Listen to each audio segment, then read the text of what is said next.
The house I grew up in was next to busy railroad tracks. I could watch the trains from my bedroom window. 3 types of trains used these rails and are still using them today. There were long wooden freight trains pulling wagons, flatbeds, and tankers, which I tried to count while rigging. Then there were the Metropolitan Area Transit Authority's rapid commuter trains, nicknamed MATA, or M as some call them, and the Amtrak commuter trains that breeze towards Central Station in the city's heart. Now, when most people see trains, they just see big machines with ribbons of steel rolling down them. But I saw trains as a symbol of freedom and a way out of the hood. Whenever I saw a train, I imagined all the places it went and came from. Naturally, my favorite toys as a tyke were my Thomas the Tank Engine toys. I had all the characters: Thomas, Percy, Gordon, James, Toby, Daisy, all of them. When I was 10, my grandparents bought me a Lionel train set for my birthday. For me, this was the best gift ever. It included a steam engine and 4 passenger cars. There was even a small dropper bottle that you put in the chimney and let the engine smoke. I would sit for hours watching the toy train run on an oval, pretending it was real, and riding the locomotive through forests, across fields, mountains, and small towns. I eventually found other interests, but I still never lost my love for trains. When I got older, I applied for an engineering internship at MATA and got it. For me, it was a dream. After passing the required classroom courses and exams, I was soon in the cab of the sleek diesel engines that powered the city trains. Now, the way the apprenticeship program was set up was that they would ask you to ride with a regular engineer on different lines of the system for a few months. I would be in one line for a few weeks, and then I would be assigned to another line to familiarize myself with the different routes. M has 8 tracks, all of which are numbered.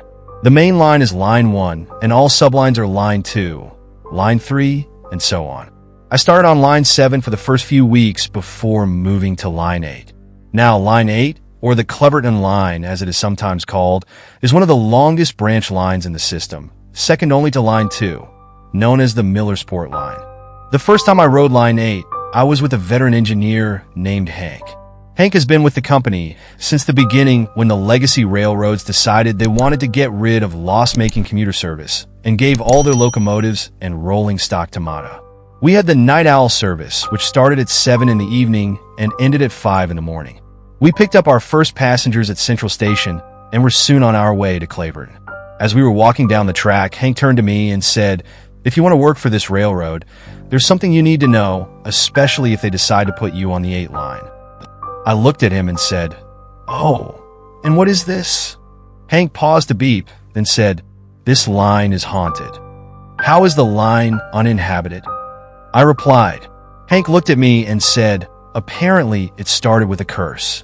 Back in the late 1800s, when an old railroad company was building this line, the company built the line without permission at the edge of an old farm that belonged to a man.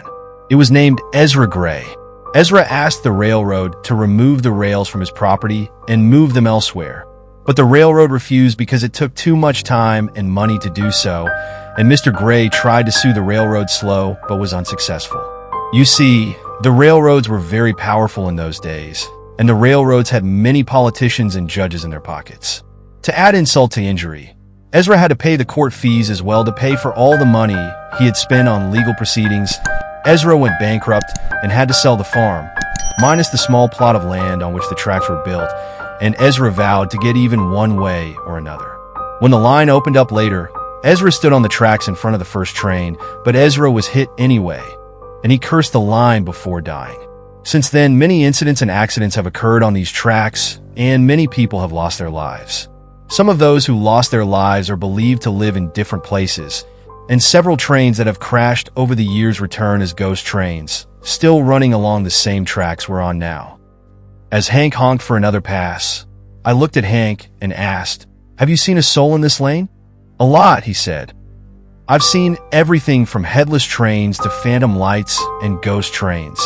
I didn't believe it at first, but I didn't say anything. Eventually, we came to a turn, and when we came out of it, I saw something that made my blood run cold. It was someone coming towards us and in front of the train light. "Hank, for God's sake, man, put the brakes on," I screamed. "Don't you see the train coming our way?" "Yeah, I see." "Don't worry, we'll be fine," Hank replied. I looked at Hank and yelled, "Are you crazy? We're dying." Hank just pointed forward and said, "No, we're not. Look at that train." I did this and found that not only did the engine look like one of the older diesels, but it looked like the photos, movies, and TV shows from the 50s and 60s, and the Comet was a shade clear, with headlights and cabin windows on. "What?" I started to say, but that shadow train hit us. It was more like ghosts that passed us by. Our entire cab was surrounded by shadows and streaks of light as the passenger train passed, and I swear I saw the pale, stupid faces of the people sitting in the seats.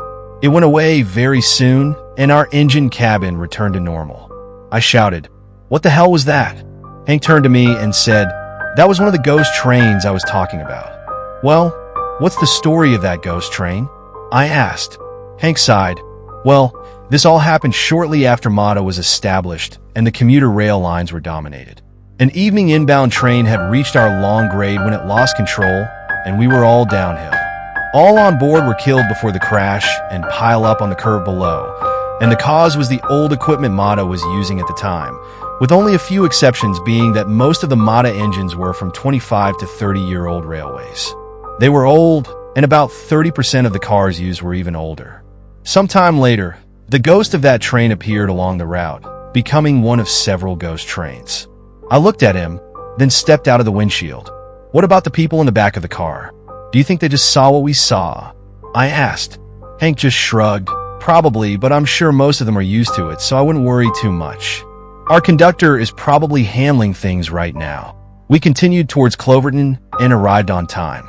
We ran up and down all night, and I saw several scary things that Hank told me. A few nights later, however, it was hell. Every night, I had at least a few terrible encounters along Lane 8, all with Hank brushing them off like they were nothing. But I guess after nearly 40 years, none of the ghosts bothered him anymore. After a few days, I was put on daily runs, which was relaxing, and I no longer had to worry about seeing ghost trains or headless trains. I eventually became a regular engineer and was placed on the main line. I'm very happy, but if the big wigs at the M decide to put me on the Night Owl Line 8 service, I'm quitting.